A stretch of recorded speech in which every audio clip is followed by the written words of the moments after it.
Chapter 11. The political turmoil of his later years.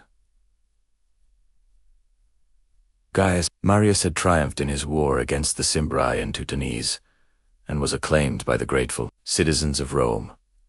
But during the victory celebrations, he noticed that not everyone was happy for him. A group of senators looked on sourly from the top of the podium. You would come to find out that their displeasure at his victory stemmed from a fear that he might now use his success to take power away from them in their class. This feeling would only grow stronger after Gaius made an alliance with the most dangerous man in Rome. The populist tribune said, "The political climate in Rome is best described as unstable." There was a definite split between the elites who had all the power and the people who had none, and both sides were willing to do whatever it took to get what they wanted. After his return from the war, Gaius needed to secure his position in Rome. So he sought an alliance with one of the leading contenders for consul, Lucius Cornelius Sulla. Unfortunately, while Sulla was initially open to working with Marius, he would later go back on his word after being pressured by his wife. That left Gaius without an ally inside the Senate, and he desperately needed to find a new one. At this point, he turned to the tribunes of the plebs, or the plebeian council, for help. This group held immense power in Rome, as they could pass legislation that directly contradicted the Senate's wishes. They were elected by the common folk, and thus represented their interests.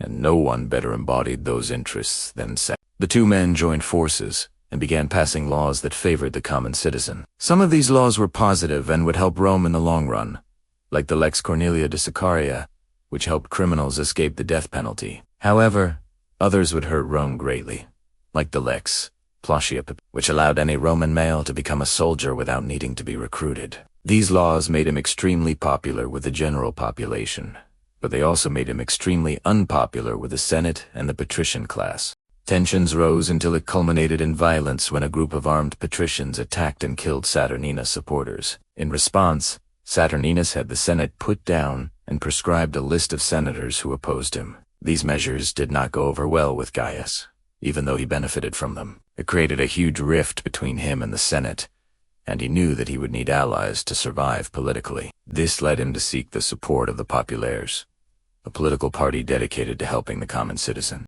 They were gaining popularity in Rome, but they weren't powerful enough to make real change. Their leader, Gaius Gracchus, understood this, and in order to push their agenda forward, he planned to use force, but he would need more men than his party could muster.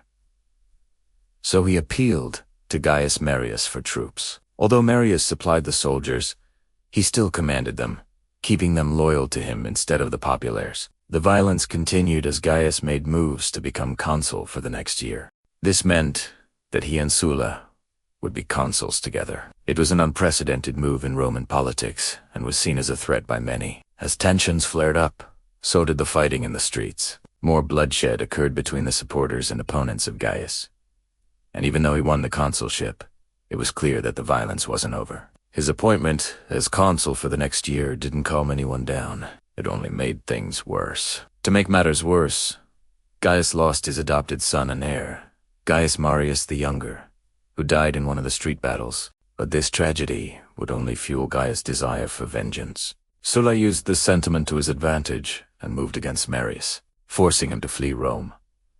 But this wasn't the end of Marius' story. He gathered allies and supporters and marched on Rome, kicking off a civil war. In order to defeat Marius, Sulla had to leave Rome and fight him in his own territory. When Sulla finally returned to Rome, he proscribed Marius and his son Cimbri, confiscated their property, and exiled many of his supporters. He then left to finish the war in the east, and in his absence, Rome erupted into chaos once again. The people of Rome hated what Sulla did to Marius, and they were looking for someone to lead them against him. Enter Cinna, a supporter of Marius, who had been in exile since Sulla's takeover. The people of Rome loved him, and they begged him to return and save them from Sulla.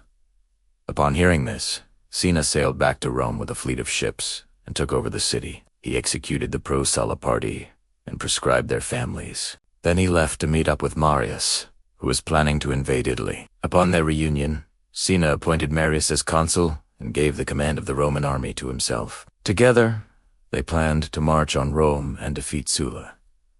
Unfortunately, Cinna would die before they could execute the plan. It fell to Marius to finish what they started. With Cinna dead, Marius marched on Rome and defeated Sulla's forces. He then entered Rome triumphantly and began his revenge. He proscribed every senator and equestrian that supported Sulla, confiscating their property and distributing it to his supporters. This left Sulla with no choice but to flee the city. Once-empowered Marius continued to stack the deck in his favor. He appointed his sons-in-law to influential positions and had them hand out contracts to his supporters. This cemented their loyalty to him and gave them something to lose if they went against him. But the cruelty he showed his enemies would tarnish his legacy forever. He proscribed around 90 of the Roman senators, eliminating any opposition he might have in the future. But that future was much closer than he thought. When Sulla returned to Rome with reinforcements, Marius and his sons-in-law fled to the north and raised an army to stop him. When the two armies met, they engaged in battle, but the strength of Sulla's army was too much for Marius.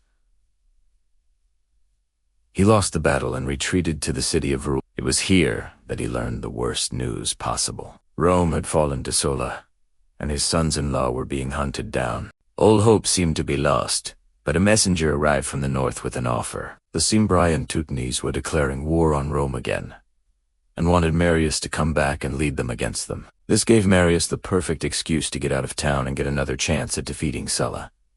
He accepted the offer and left for the north. When he arrived, he saw that the army wasn't as strong as he remembered it. Many of the old soldiers had retired and needed to be replaced. This meant that he would have to start from scratch. But he was confident that he could win another victory against the Germanic tribes. But the road to victory was a long one.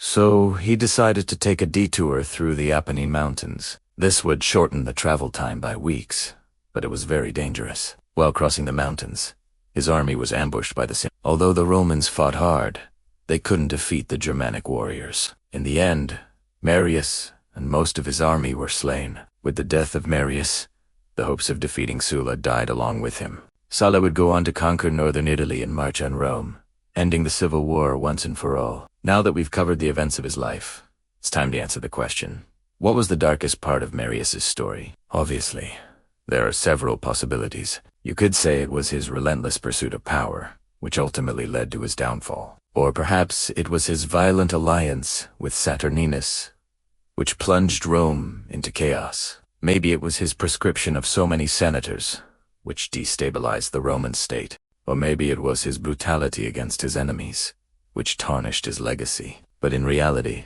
the darkest part of Marius' story is a combination of all these factors. It was his relentless pursuit of power, combined with his violent tendencies and his willingness to destroy anyone who stood in his way. It was this combination of traits that made him the most successful general of his time, but it was also what ultimately led to his downfall. I want to hear your thoughts on this. What was the darkest part of Marius' story? Let me know in the comments below. If you enjoyed this video, please hit the thumbs up button. If you want to see more videos like this, please consider supporting me on a crowdfunding platform. Thank you for watching.